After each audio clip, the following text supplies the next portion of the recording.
Hindi po kami masaya. Ano yan? Bakit ganyan? Anyari kay kapatid. Mukhang may sentimiento tungkol sa unity vote ng INC. Mukhang napilitan lang ah. Mukhang masamaan loob. Parang naiiyak. Nako, naloko na. Ano kaya ang gustong sabihin sa kanyang sinasabi na hindi po kami masaya? Alamin nga po natin kung ano nga ba talaga ang sinasabi at totoong nasa puso ng mga tunay na kapatirang INC tungkol sa kaisahan nila sa pagboto. Yung tatamaan ay sana ay bullseye. Yung hindi naman, chill-chill lang.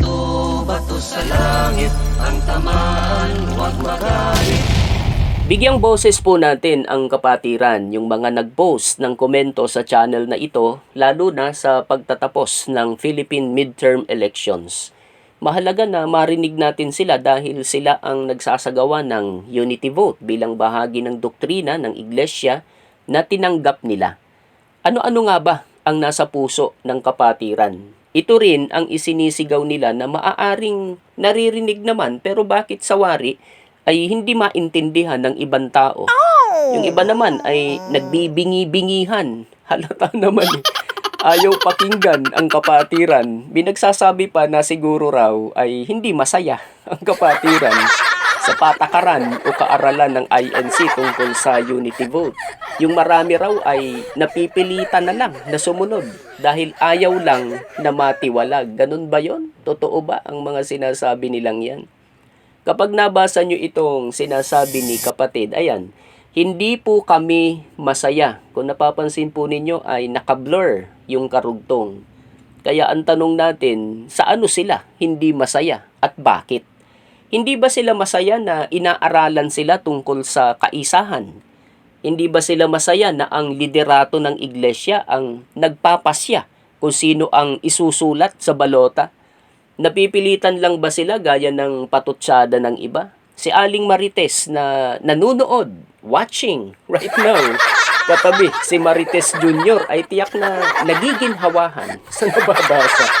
Ayan daw ang katunayan, kapatid mismo sa INC ang nagsasabi niyan. Nagdudumilat na katotohanan. Palakpakan kaya ang tropa? Sus Maria. Ano nga kaya? Nakapuntos ba ang mga Marites? Yung naka-blur, ano ba ang nakasulat dyan? Ayan po, ang buong statement. Hindi po kami masaya, kundi masayang masaya sa pagsunod sa pamamahala para sa kaisahan. Sabi ni Danilo Herobin. So mali yung mga nagpatutsada. Nako, nalaglag yata sa upuan si Aling Marites.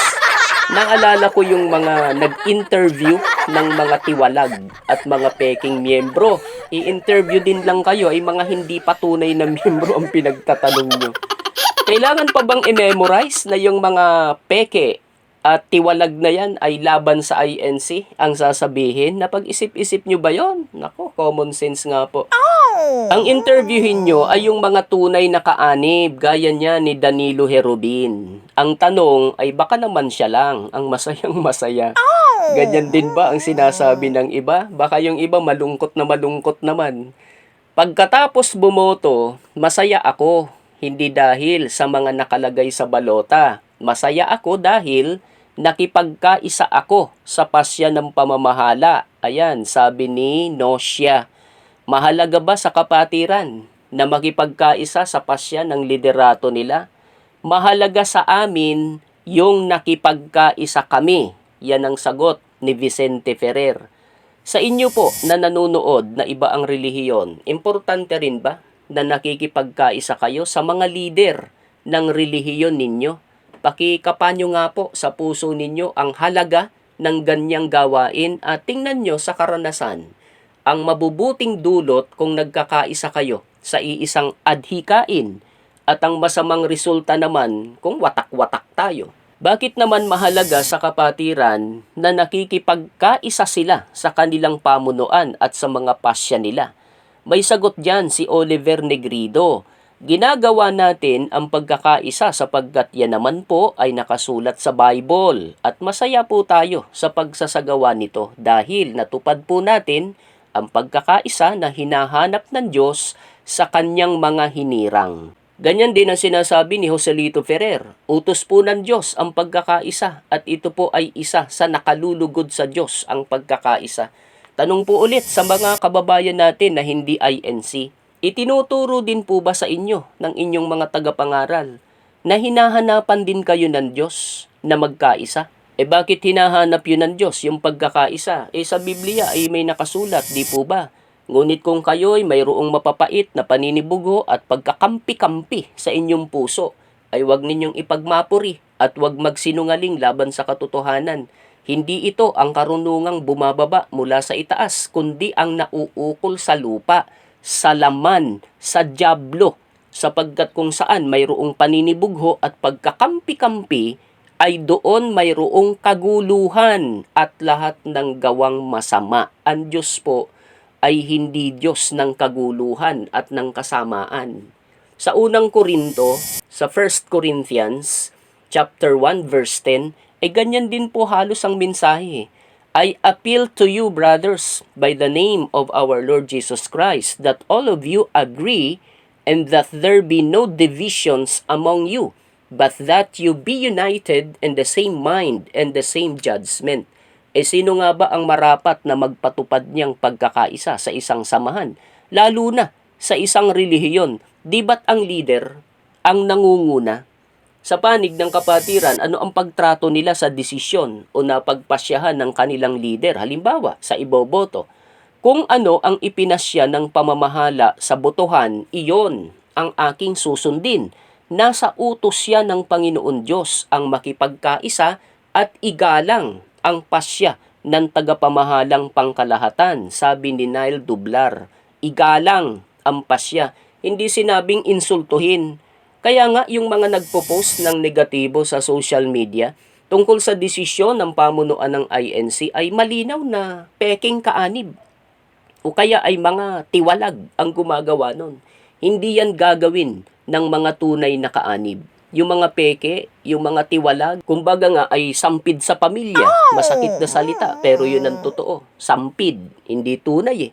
Yung mga tunay ay parang isang pamilya ang turing sa galawan ng iglesia. Sarap kaya makipagkaisa sa pamamahala para kaming isang pamilya. Ayan ang sabi ni @LDKWK. Bakit parang isang pamilya? We vote as one. Church of Christ is one man in the sight of God, ayon kay Gabriel Sequaten. One man, di po ba't ang head, ang puno, ang ulo ng iglesia ay si Jesus? Kaya nga itong si A.J. Toms ay may panawagan sa mga hindi nakauunawa sa kaisahan ng INC. Sana maunawaan nila na ginagawa namin ang lahat na bagay kasama ang pagboto sa pangalan ng Panginoong Hesukristo, hindi sa sinong kandidato. Yan din ang sinasabi ni Zid Relix. Ang Iglesia ni Cristo ay bumoboto, hindi dahil sa pangalan ng isang politiko, kundi dahil sa pangalan ni Cristo. Maging si Affectionate Inderplant, ang INC po ay sa Diyos at ang utos po niya ay magkaisa sa lahat ng bagay para sa ikaaayos nito.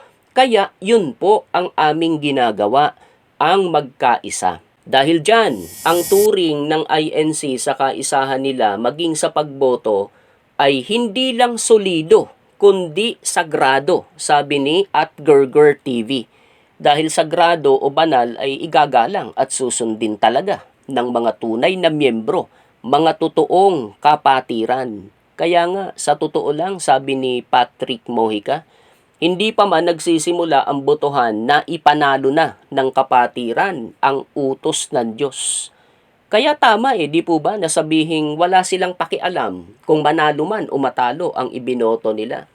Bonus na lang sa aming mga INC kung yung pinagkaisahan namin ay manalo. Pero higit sa lahat na mahalaga ay nagawa namin ang kaisahan na utos ng Diyos na nakasulat sa Biblia, na siya namang ikalulugod ng Diyos, sabi ni Boss Torio Vlog.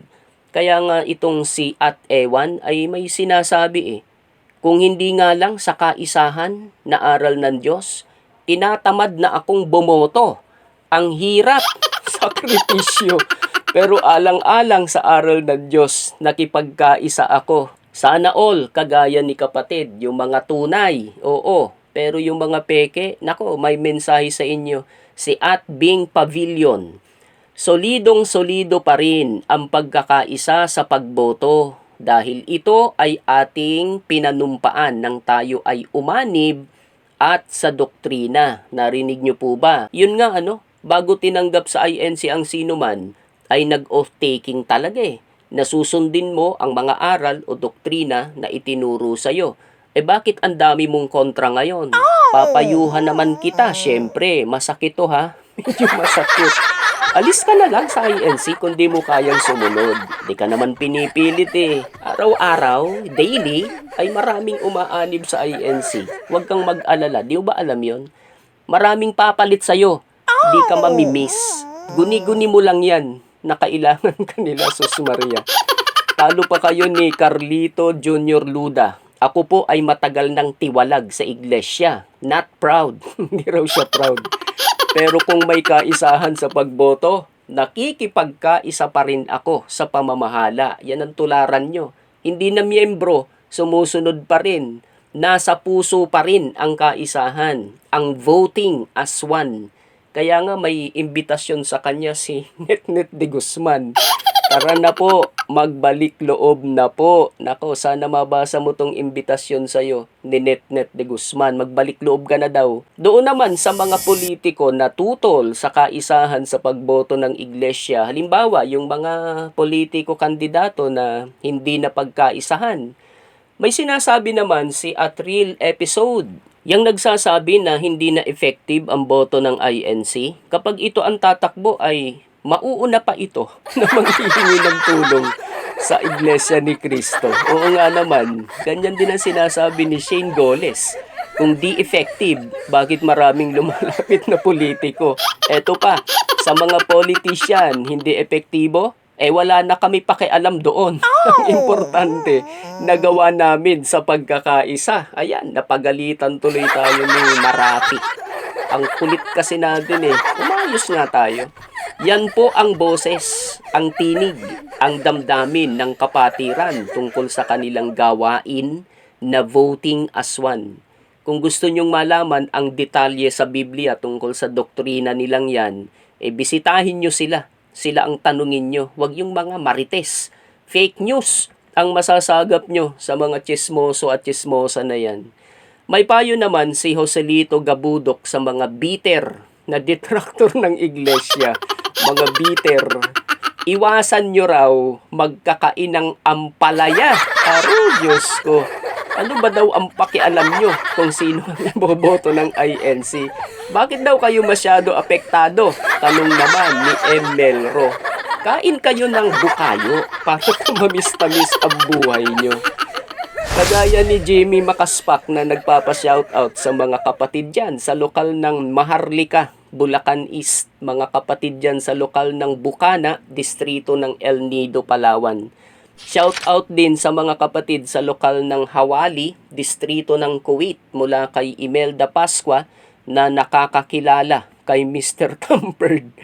Si Julius Pababaer na nagpapabati mula dyan sa lokal ng Isla Verde, distrito ng Batangas. Maging si Season TV mula sa lokal ng Baseco, West Manila.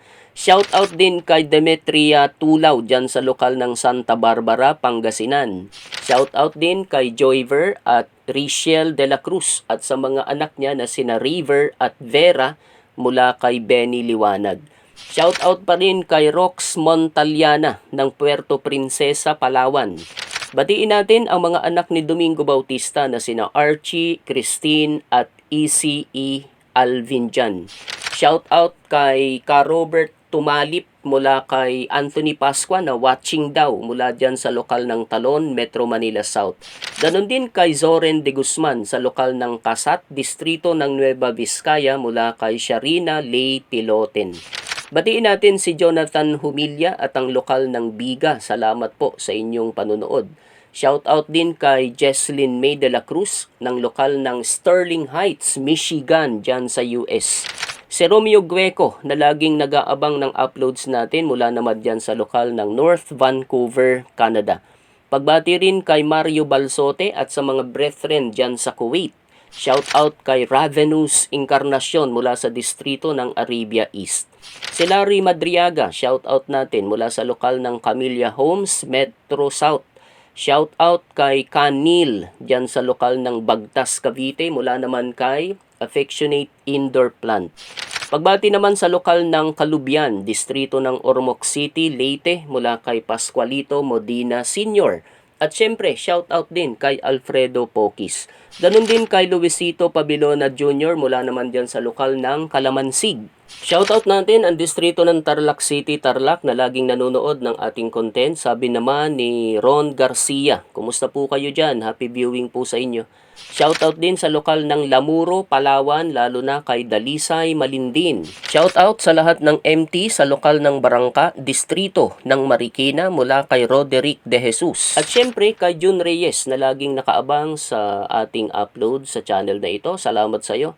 Abang-abang lang po sa susunod nating content mga kababayan. Salamat po at patuloy nating idalangin ang tungkol sa ikaaayos, ikatatahimik at ikauunlad ng bansa natin.